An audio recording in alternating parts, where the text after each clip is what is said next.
Hello everybody and welcome in this video where we're going to be talking about Sellsy subaccount from our workflow apps.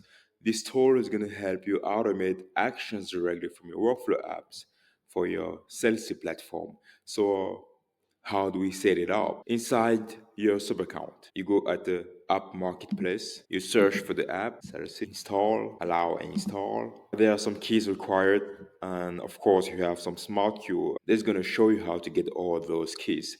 Let's do it together. Let's switch to our Sellsy platform. So we're inside the platform. We come here at menu, settings, Sellsy account, developer portal. Don't come here, but come here at API. And we're gonna create an API. Private, you can see my keys. And here, you're going to paste the redirect URL taken from when installing the app from GHL Plugins. So let's go and take it here, copy, paste, we save. So we have our client ID here and the secret. So we copy the first one, paste, go back, copy the client secret, we paste, continue, confirm, complete installation. A new window opens automatically where you have to copy the new redirect URL and switch back to your Sellsy account to edit. Remember the first one that we copied from the app. So how do we edit?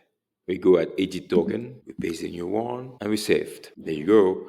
Now we switch back and we have on install. This means that the tool is already connected to your Sellsy platform.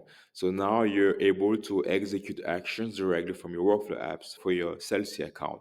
So guys, if you ever have any question, feel free to reach out. We have a support team who's very dedicated and available 24/7. Thank you for watching this video and welcome to GHL Plugin.